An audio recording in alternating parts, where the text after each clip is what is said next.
ভালোবাসি। আমার বাবা যদি আমাকে কোনো কথা দেয় আমি আর ফেলতে পারি না। নিজের জীবনটা বাজি রেখে আমি তবুও আমার পিতার কথা রাখি। আজকে যদি তুমি এই নাড়ুগুলো নষ্ট করো, সেবা না করো, আমার বাবা ফিরে এসে আমাকে অনেক আঘাত করবে। কেন তুমি দাঁড়িয়ে আছে? একবার এসো না গোপীটা, দুহাত বাড়িয়ে দিয়ে ডাকছে গোপীনাথ,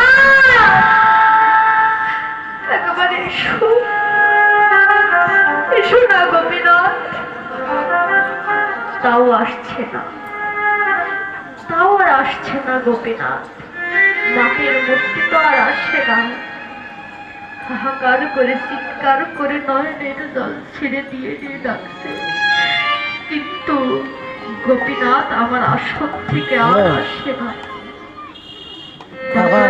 যখন আসছে না, মন্দিরের পাশে একটি ফল কাটা বটি ছিল,